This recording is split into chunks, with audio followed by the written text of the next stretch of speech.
There he is. Yeah. Christian Christian Finnegan, everybody. It has been a few weeks, maybe longer, and I have a lot that I want to ask you about. I want to get your take on a lot of things. I bet you can guess what I want to ask you about. The new Taylor Swift album.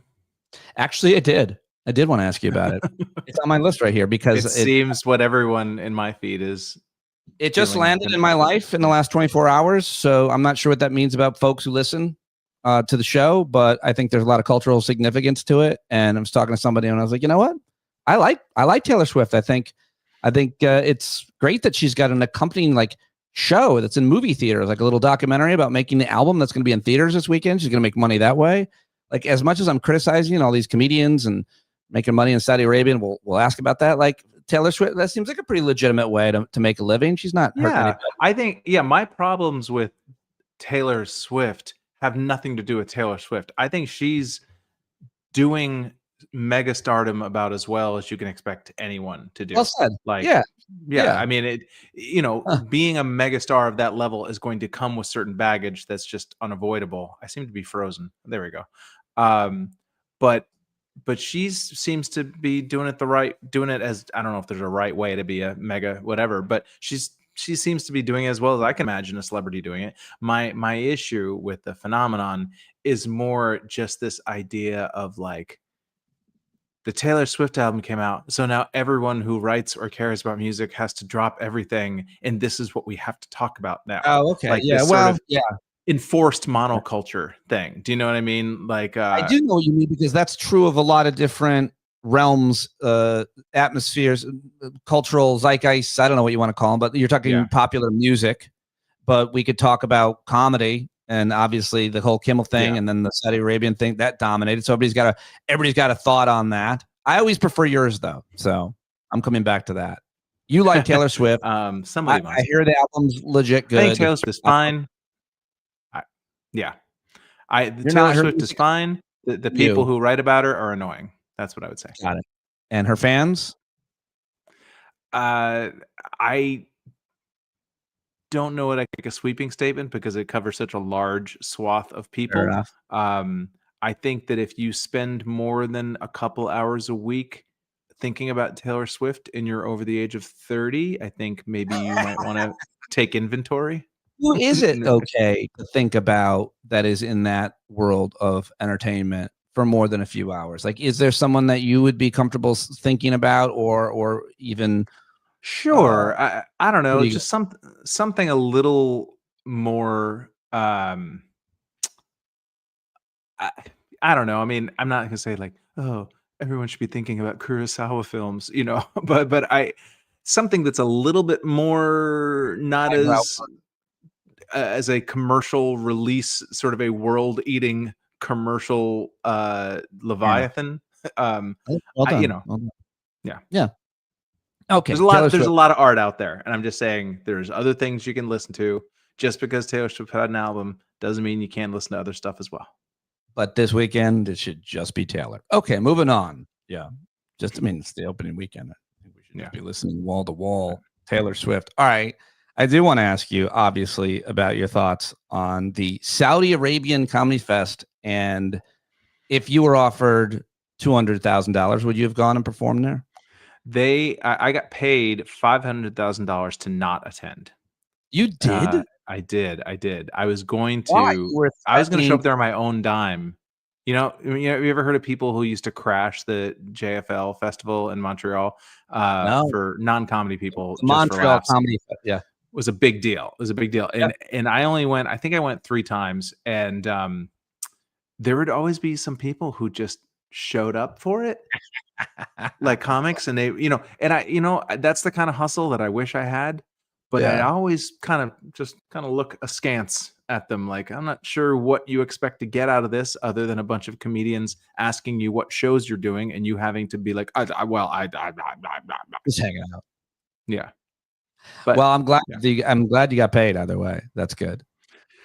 But yes, I did not attend. I am not currently I'm not. Do you think it's do you think I'm it's not simple? Streaming from Riyadh right now. Do I think it's simple? Yes, I do. And how would you? I think it's simple, and I think it's simple to not do it. And I would ask you, first of all, I mean, there's so many ways that I think it's stupid, and in addition to being immoral, also just kind of short-sighted. If someone is offering you 2, 3, 5, 10 times your normal rate to do the same thing that you do everywhere else, I would ask why. What are they paying for? Do you really think that, like, these people, oh, the people of Riyadh, they really need to hear your amazing take on dog food, or on, whatever, playing pickleball? Like no, like, you're not. That's not what your job is. That's not why you're being hired. In fact, part of me feels like they didn't even need to have comedy shows. What they're paying for is the poster. They're paying for is the press release. They're paying for is the announcement of, look at all these amazing We people did that it with everybody golf. loves. We've Yeah. done it with golf. We've done it with Women's tennis, like Virginia Slims, but at least those are American companies, and at least they are ostensibly being enjoyed by normal people. Like, I don't even know who's in the audience for these shows. I mean, I understand who's in the audience for Chappelle. men and Or, women seated separately. yeah, I mean, some of No, these I don't comics, I don't want to name names, but I will. Does Mark Normand have a huge Riyadh following? Maybe. The easiest one to be critical of is Kevin Hart, because he's done so many advertisements for so many companies, including two that I would never do ads for: a gambling company, I think DraftKings, and a bank like Chase, like credit cards. And so he, not only that, he does huge movies. No one makes probably more money than him. So for him to do it, you're not surprised, but it looks even worse for a guy. I don't know. It's funny. I feel differently. I feel, I mean, I totally take your point, but to me, it's like, if you've kind of presented yourself as a dude who will take a check from whoever's offering, no then one's surprised, right? Yeah. it's not surprising. Like, if you had asked me, like, hey, name 3 comics you think did this bizarre, horrifying Riyadh Comedy Festival, like Kevin Hart would be in that 3. And, like, if I were to guess, there were a lot of comics who I was, like, really kind of agog by. And I am sure that probably they thought that maybe they told themselves this was going to happen sort of on the down low, or that there wouldn't be this mass attention to it. But again, it's like, if they were paying you your normal rate, I would almost have more respect. I've heard, comics be like, I'm just going to get the check. If you saw how much they offered me, it's like, well, that actually makes it worse in a way, because that is a consciousness of guilt to me. Right. I don't mean to keep slamming Mark. I don't, whatever. I mean, I don't put him any higher or lower than any of the other comics who took the festival. But, I think he was saying, like, I'm just going to fly in, take the check, and that's it. It's like, that's not better. That doesn't make you seem better to me. It makes me seem like what you're doing is fucked up. And, obviously, Chappelle, I don't know if I saw some article today that Chappelle is on stage, in near tears, talking about how Kevin Hart didn't get to host the Oscars because they took it from him, which is, I guess, what constitutes like his A-list set these days, because I think he did it on the special like 2 years ago.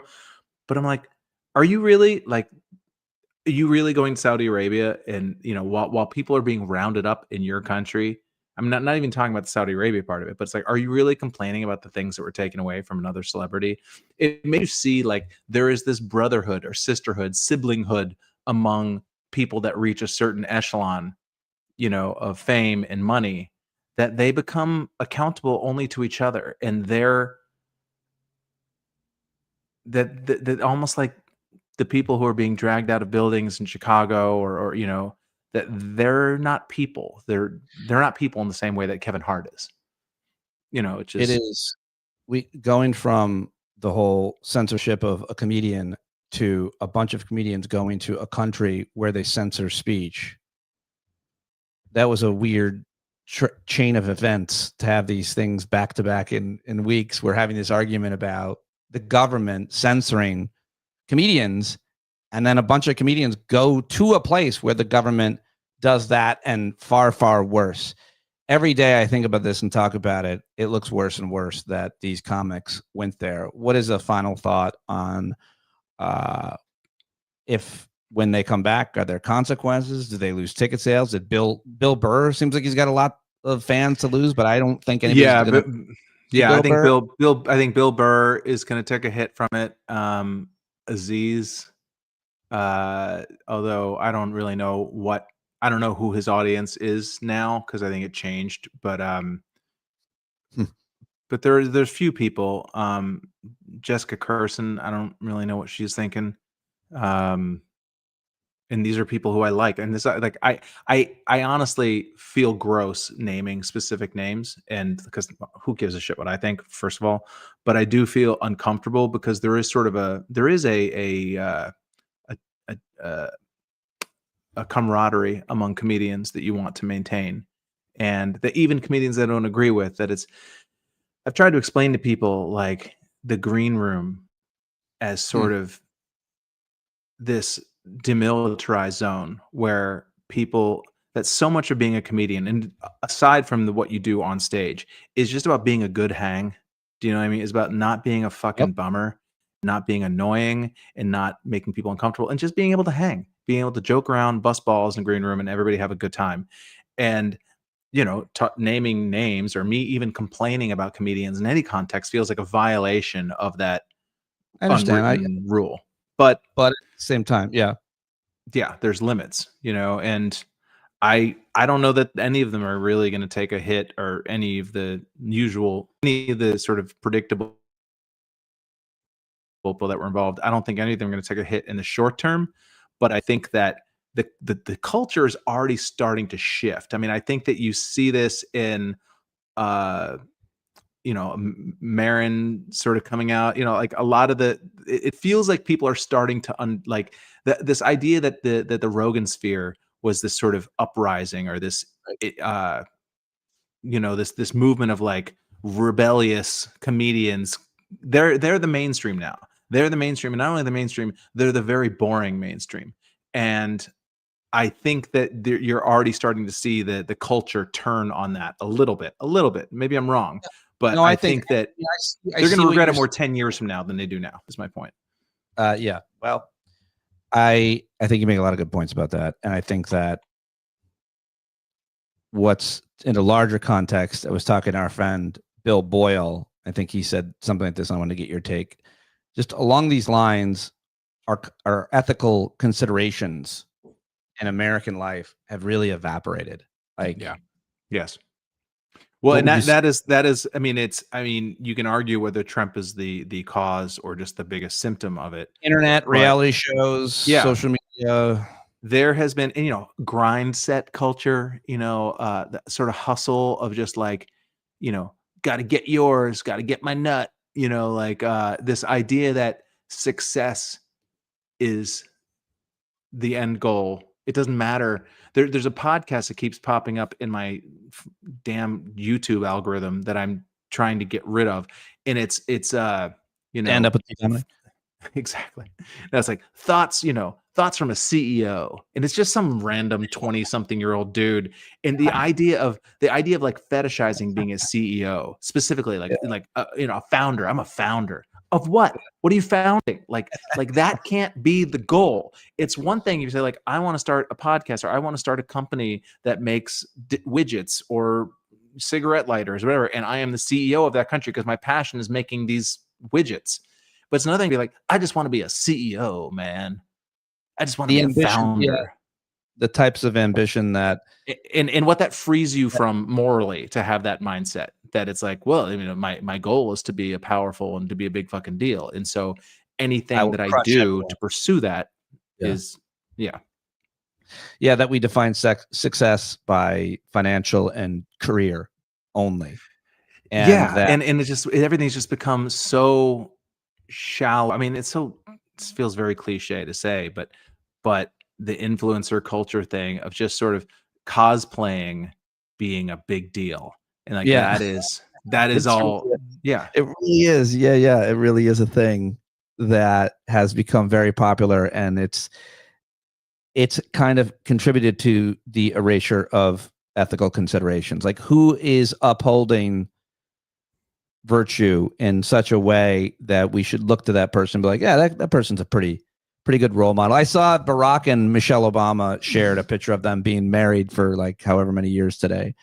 And I was like, we shouldn't define our success by whether or not our marriages are healthy or successful or whatever, but there's nothing wrong at the same time with celebrating love or marriage or anything like that.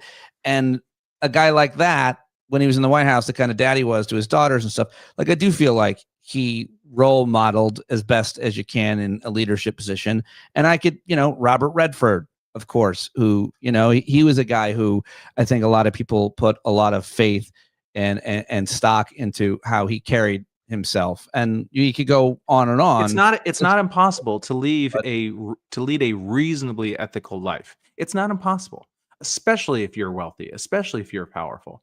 I mean, that's why it's like, I don't want to make excuses for people that's like, oh, well, they're mega celebrities, so they have to play the game. It's like, no, if anybody doesn't have to play the game, I mean, that's why I said, like, I understand that the Kevin Harts of the world are going to take these gigs because they take gigs, but if all the people who don't need to, David Cross wrote that, I don't know if you saw, he posted on social media a long thing about the Riyadh Comedy Festival. It's worth reading. And obviously it's David Cross, so certain people aren't going to hear that because he's thought of as being a leftist dude. But, right. His feeling is like, all right, somebody who's like struggling to help their family out or, or whatever, it doesn't excuse it, but at least you can understand it. But I do not understand Chappelle and Bill, and I don't understand. I just don't understand. I'd love one of them to honestly explain it, not just in a way of like slamming the haters, but just like, take me through the thought process. Like, did this occur to you? Like, did you think this through, or was it just you saw the number and you were like, yes? I did, before I commented on it, reach out and spoke to two comics, so I won't name, that did it. And for that reason, for that honest reason that you just said, I'm like, I have a pretty clear-cut feeling about this, but I like this person a lot. Yeah. And I'm going to ask them before I go, because I'd been booked to be on CNN. I was like, you know what? Before I go and pass judgment, let me just see. And it was interesting for sure. Thoughtful considerations were given, but in the end, I think. Like, can you take me? What was their? What like in a nutshell? What was the mindset? One of them commented that he thought the opportunity to perform there would help open their minds. That he would be role modeling. That as long as he wasn't, censoring himself, other than censoring himself. Well, I mean, the other point I made is like, we're always censored not always, but at a lot of gigs that we do, we're asked, don't do this or don't do corporate that. gigs, but yeah. But that's not from the government, a foreign government. I think that they're literally being paid by the government. Yeah. Yeah. So he also made a comment. It's like, well, all these liberal comics that are, slamming us, they go and perform in Texas where they're taking away rights and snatching people and abortion. And I was like, yeah, but that's a private entity, an organization or a comedy club paying you, not the state government of Texas. And so I think there was a lot of hair splitting, to say the least, in those conversations. I can almost honestly, I can hear the bullshit. I can smell the bullshit from here. And I feel like a Mad Lib, like I can plug in what their rationalizations are. But I've been a little bit more forgiving and open than most of the people I like and respect, including you. I mean, listen, man, I'm probably more forgiving than a lot of people who I love and respect who aren't necessarily in the comedian world, who aren't in the comedy world, because I understand about taking gigs, that you need gigs. Yeah. And you need money, and I get that. And you take the money when it's offered. And a lot of times, I mean, I've done corporate gigs for law firms, and I never really went through their client list, but I'm sure that some of them probably represent fucking Wall Street douchebags. And exactly. Sandusky, exclusively pedophiles, I believe, is the law firm that you perform for. But yes, that's in my rider. Hey, who's a pedophile out here? Most of us, right? No.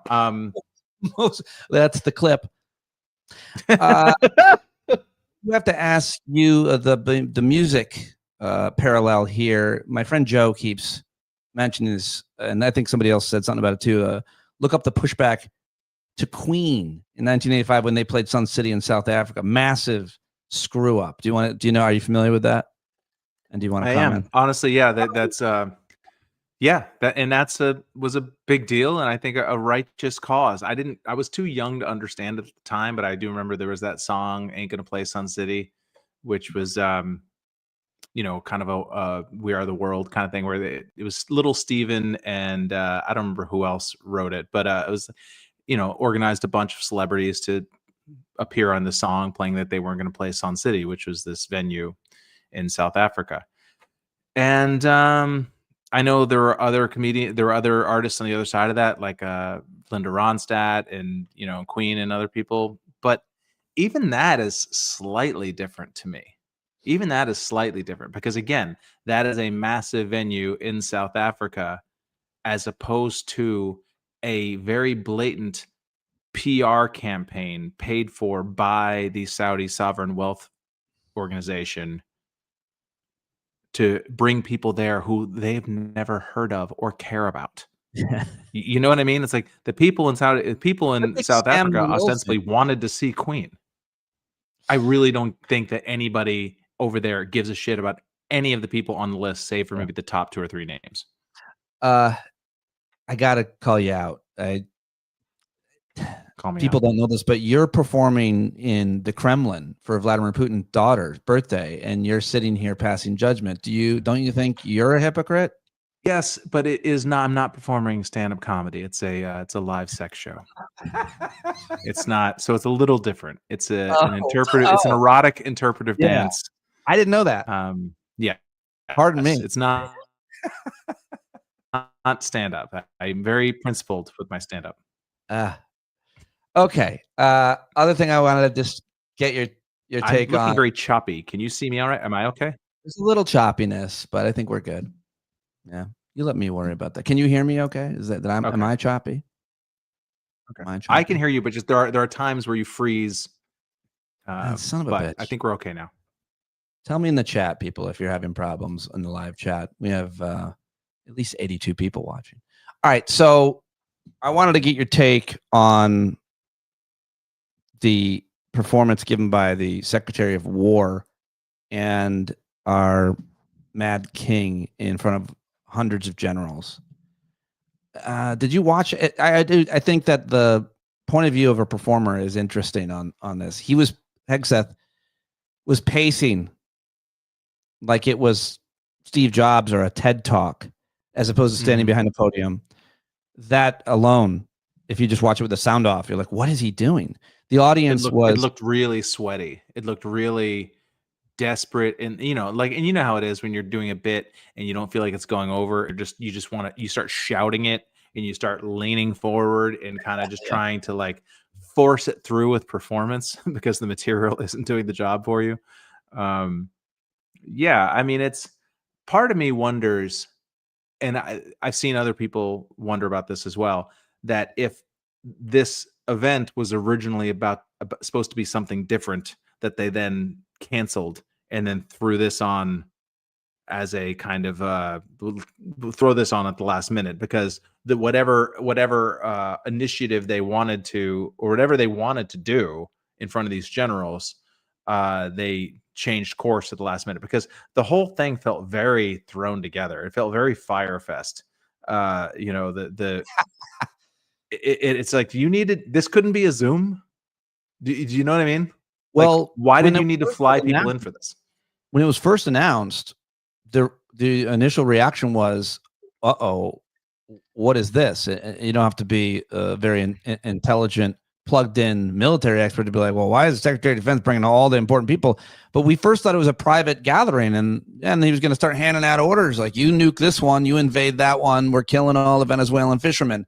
But then, once you found out that it was going to be public and televised, you're like, oh, this is a publicity stunt. And then it happened, and you're like, I don't think that went very well for them. That's my reaction. I think I agree. Yeah, because first of all, it's like, yeah, they wanted the footage of Hegseth, or once they decided this is what it was going to be, they wanted the footage of Hegseth standing in front of a giant American flag like he was fucking Patton, and Right. That's what they set it up like. Yep. and it's like, I don't know what they were expecting, what kind of response they were expecting from audience, because there's an audience of generals, half of whom they know aren't MAGA, even if they might not be like liberal, quote unquote. I suspect very few of them would be considered liberal, if any. But probably roughly at least half of them are not like diehard MAGA people. And even if they were, these are generals. They're gonna politely listen and be stern. You know what I mean? Like you're not gonna get a lot of audio back from an audience like that. So I don't really know what they were expecting, and that's why I'm saying my thinking is they were scrambling to put something together once they canceled whatever they had originally planned. Isn't it weird, given your career, given my career, isn't it weird to be unprepared at this point for a gig like that? Like, you have to know. And they were unprepared. And Trump even said, you guys can laugh. You can do whatever you want and get up and walk out if you want. But they didn't change their behavior. They maintained their composure and professionalism, and they're supposed to be nonpartisan. And it threw him. And then he just rambled on. He looked like he'd absolutely lost it. And to be forced to watch him for an hour is not something any of those guys ever do, or the rest of us. Even his own fans walk out on him.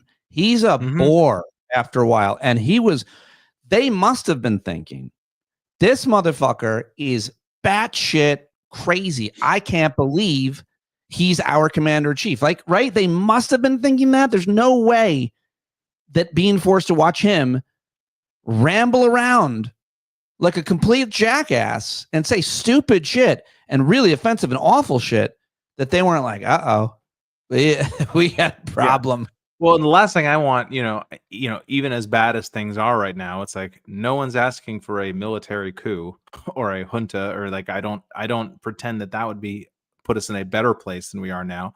But it's like, I don't know, maybe you don't gather up. Maybe if you feel like the generals don't think you're capable of doing the job of leading the country, maybe you don't gather them all together in a room and prove it for an hour. like maybe that's not I would love to hear some of the conversations that were going on in the hotel afterwards, or sly glances between them in the elevators. Admiral Douglas, you are a little fat. Admiral Sampson, you've got too much of a beard. I think everybody here has got some work to do. Beardos, no more beardos, which is apparently really racist, because a lot of black guys have issues with ingrown hairs and they have to let their beards grow a little bit, and it's only going to make them a lot more uncomfortable. Like, a lot of people were saying they didn't even have the wherewithal to understand that this dumb clean shave, you got to look this way, you can't be no more fatty. And again, it's like it's this no he more learned fatty. it all from George Steinbrenner. No facial hair. For decades that was on the Yankees. You were not allowed to have any facial hair. That's right. And it's, again, you got to remember, Trump exists and perpetually exists in 1987, and so he wants things to look like they did then, and that means a bunch of white dudes who they want everybody to look like steel jawed white people, white dudes. And if a bunch of black generals get pissed because they have to shave their beards, all the better, then leave. Apparently an Air Force general, top Air Force commander, has announced his retirement after the meeting. Oh yeah. Should have been an email, is what Dominic wrote in the chat. Yeah. Well, you say that Trump is living in the past. Pete Hegseth isn't. He rolled out like a meme, like an acronym. He goes, to our enemies, FAFO. And therein lied the worst douche chills. I'm still suffering. Yeah, it's really, I mean, we all know, like, other than literally the things he says when he's behind a podium, do we actually think that Trump is doing anything on a day-to-day basis when he's in the Oval Office other than just reacting taking phone calls and retweeting AI videos? Is he doing anything?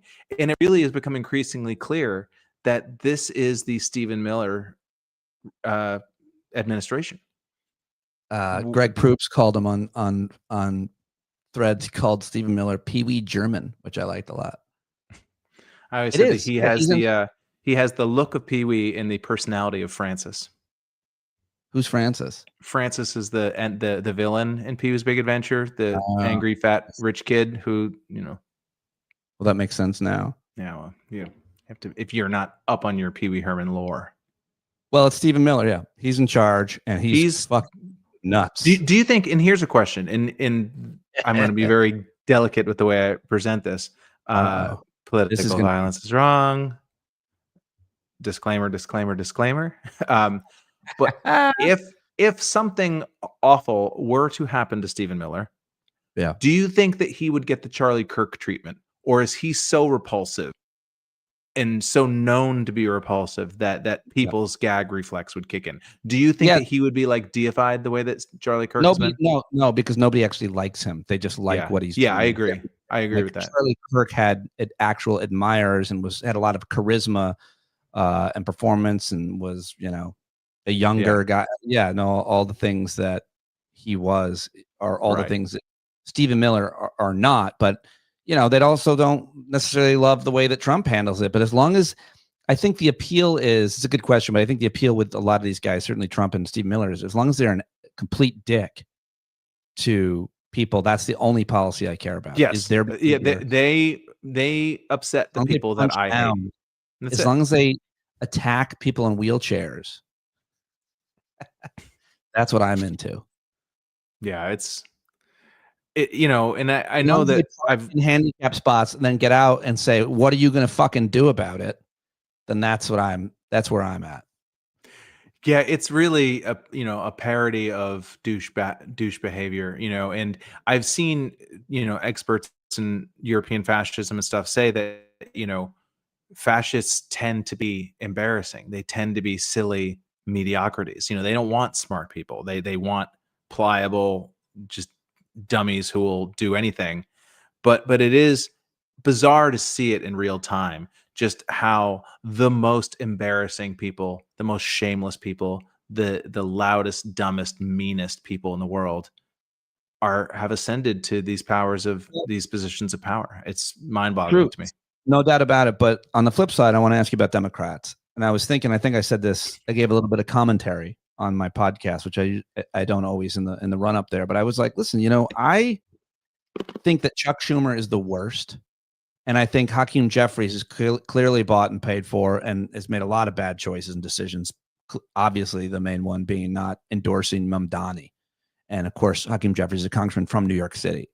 But what I'll say is, I think there are dozens, literally over 20 or 30, extremely effective members of the House, and have 10 or 12 very effective United States senators. Should be a lot more.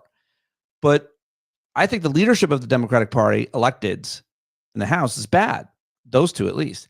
But I mean, from AOC to Jasmine Crockett to several other congressmen, there's a lot of really effective, tough leaders in the House. And I give them all my support and credit, given the fact that they're completely out of power and have a lot that they, can't get done. But I just think that while we shit on, we're talking about Stephen Miller and Trump and any Republican and plenty of Democrats, there are a lot of really effective communicators who are strong, smart, funny.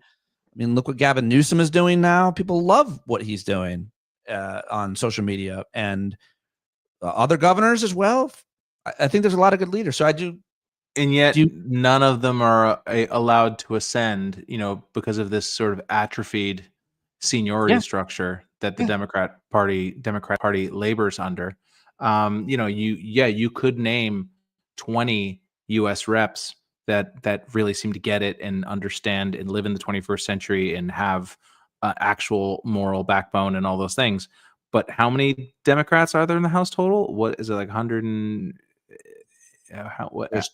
there's 200 and some. But whatever. I mean, so regardless, you're talking about like probably a quarter, a fifth to a quarter of the entire House. I mean, you don't, sometimes you forget like just how many reps there are that you just never hear about on a day-to-day basis because they're just kind of backbenchers, or they're kind of quiet. They're not necessarily trying to ascend to higher leadership positions, or whatever. They're just sort of workabout.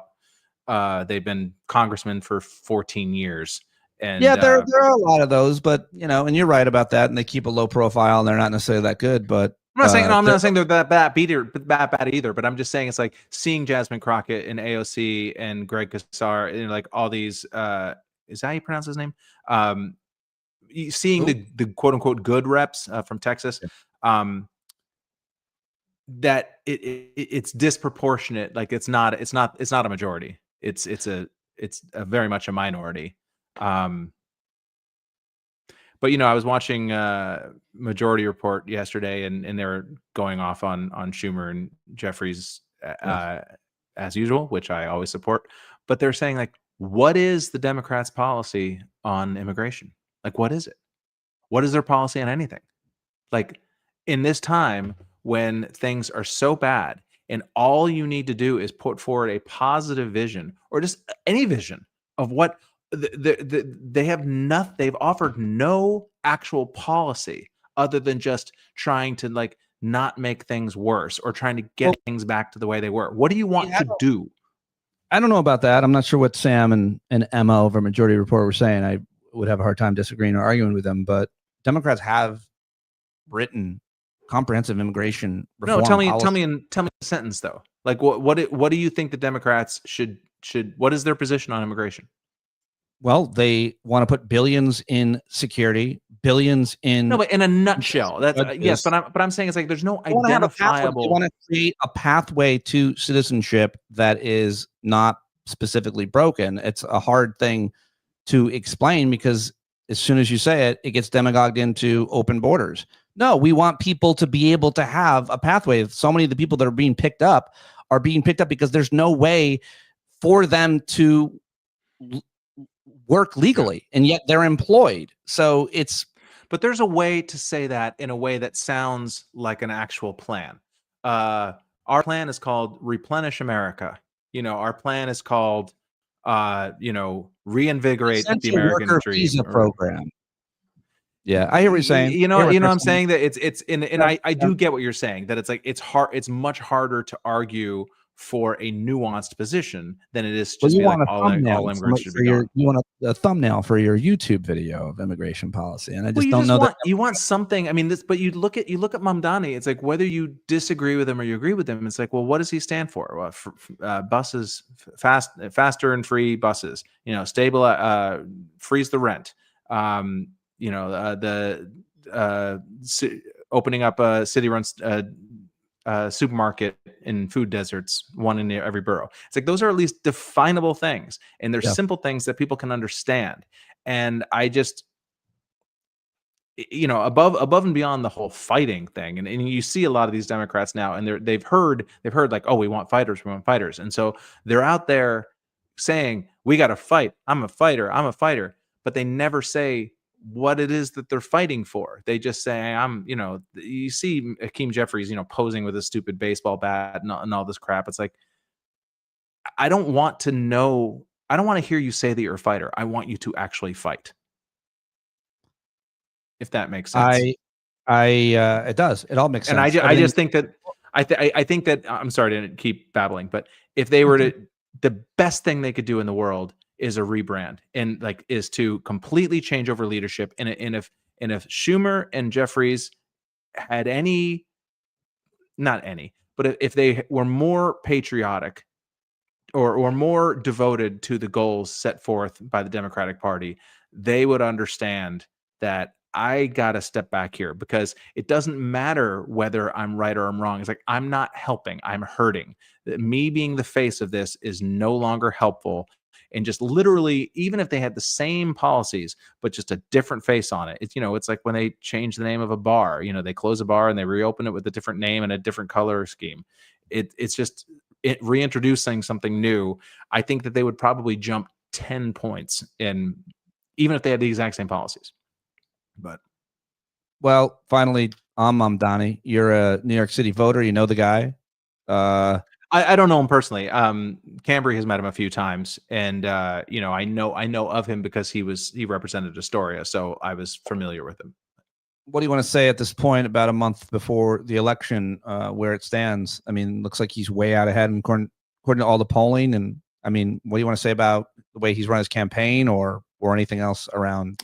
It's maddening to see somebody do all the things that excite Democrats and younger people and liberals and people of color or whatever, and to see most of the energy spent by Democratic leadership fighting it instead of adopting it. Like, it would be so. Do you know how much coasting Jeffries and Schumer could do on the back of what Mamdani has put together if only they would allow themselves to do that?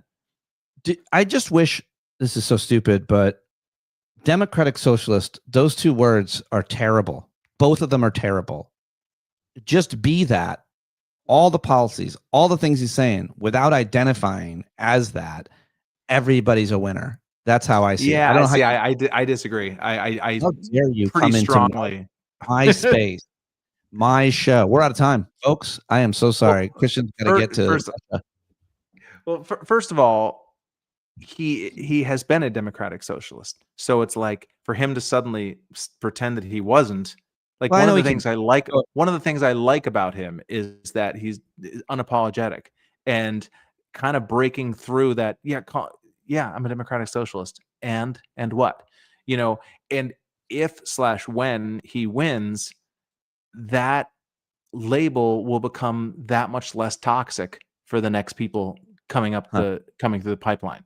Whereas if you act like it's this scarlet letter in this completely disqualifying label, then it becomes not only then you really are entrenching the sort of, things can't change, things have to be this way because God forbid we were to call somebody Democratic Socialist, then the sky's falling. I don't agree. I'm at the point now where it's like, I want to hear people say what they believe, and I want to hear people say it proudly and stand on 10 toes about it, and not hedge and not try to nuance, not try to message without labels.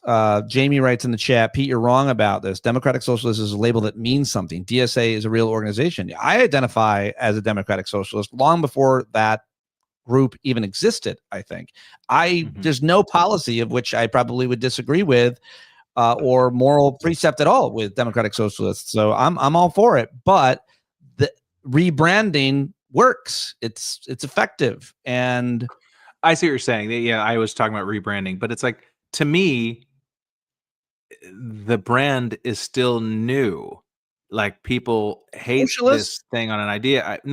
Democratic socialism, I think I'm stuck on the socialist word. I don't like it. It scares me. It makes me feel uncomfortable. You're taking my stuff and giving it to people who are less than me. You're redistributing all that nonsense that people connect to the word, even though they're fucking practicing socialism like crazy, giving billions to farmers. The VA is socialist. There's so much socialism in our life. The fucking fire department, the police department.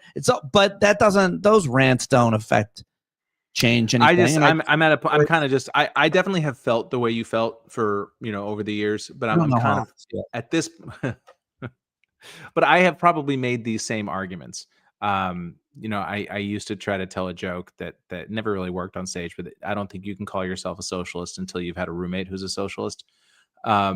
Because when I was younger and I had a roommate who was a socialist, like, he was fucking never paid his rent on time, and was like, so it's like, I understand the baggage that comes along with those terms. But at this point, I kind of am just ready for somebody to be like, yeah, so what? Fuck you.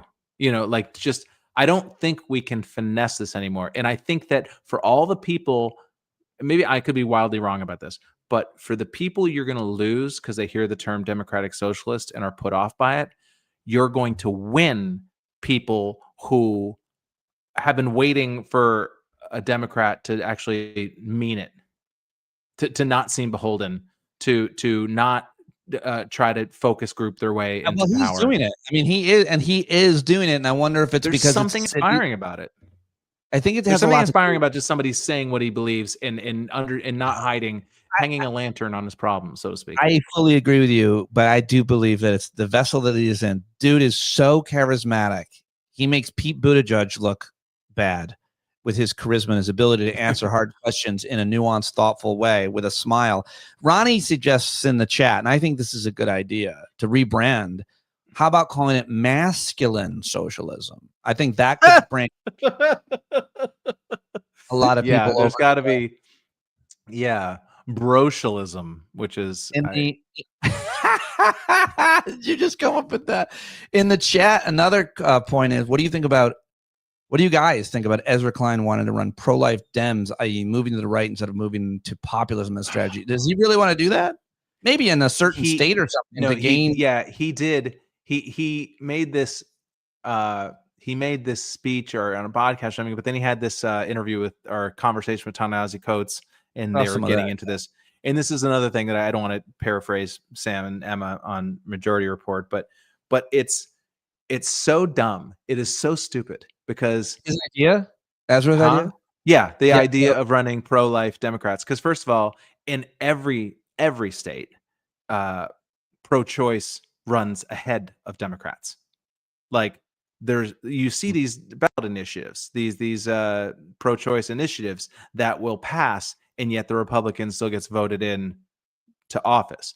So that tells me who are these mystery? To me, it's somebody who's just pulling political logic from 1995 in the Bill Clinton era and trying to apply it to 2025. I don't think you're going to gain anyone, and like literally no one. There is no one who is thinking, I would vote for a Democrat if only they were pro-life. Because why would I vote for Democrats if I'm pro-life? If that means something to me, why wouldn't I vote for the party that's always been pro-life and where they're going to enact pro-life legislation, as opposed to voting for some gadfly in his or her own party who's just like the one or two pro-life Democrats? Well, if I want pro-life policies to be enacted, I'm going to vote for the party that's going to do that. But I don't know what his point is, but if you could get one senator elected that would vote for everything but abortion, it's not even on the ballot. Like, I would make that compromise if that's what he's talking about. Well, I see. I wouldn't because first of all, well, it wouldn't affect the abortion issue. Either way, to have one, I don't know what he's talking about. I can't get into it because I have no idea. Yeah, I don't know. I don't. First of all, again, I don't think you're ever gonna survive. I don't think you're gonna expand the tent by kicking people out of it. Jamie says that in the chat that the Ezra Klein, Ta-Nehisi Coates conversation is really cringe. It really. I've seen clips of it. It's Ezra Klein is a guy who thinks he's smarter than everybody else and wants to and is interested in branding himself as the guy who will have a conversation with anybody. You could do that. I think you could be him if you cleaned up your act a little bit and then seriously had a backdrop that was anodyne and then had that New York Times music and a camera that moved with you. You could convince me of anything, Christian. Wow. I think you could do that. That serious music, that gray backdrop, maybe a little bit of an artisty beard, which I know you might struggle with, but I would then listen to whatever you say. I think a lot of his quote gravitas is like the set decorating. Yeah, it's a set. Yeah, and it's the like sort of New York NPR presentation, you know, and it's the thinking person, like the kind of person who like would love to go to Davos someday. You know what I mean? The kind of person who wants to be a thought leader. I think you're a thought leader. I think honestly, my guess is that Ezra Klein kind of he was trying to make a point that Democrats should be a little less doctrinaire in who they're accepting as candidates, and pulled the abortion thing out of his ass because it's a cliche that people have said for the past 30 years, and couldn't admit that he was kind of improving, and now has to dig in and try to justify this thing that's completely unjustifiable. Because like I said, it's like, you know, you could do that on a number of issues. You could say we need a Democrat who's a little less, who's a little more open to ICE and immigration and things like that. And maybe that could actually get some votes. But I just don't see, I just want you to find me the person who will vote for a Democrat because they came out as pro-life or even was like hedging towards pro-life. Like, find me that person. I don't believe that person exists. I literally don't believe there's one person in the country. I so wish I had someone that could join this chat right now that could just pop up on the screen with a link and be like, "Hello, my name is Max Baucus."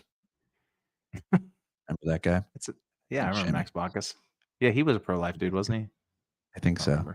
All right. Well, sure, it's only a matter of time before Fetterman comes out as pro-life. So you're wonderful as always. Thank you. Yeah. How do you feel about October being here? Are you in the pumpkin things? Are you ready for?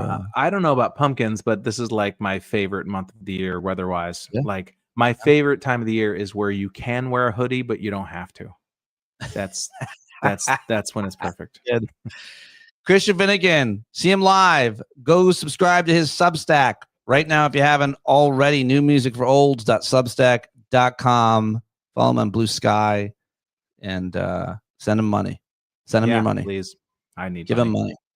He's got. Send him some. We got to start putting up.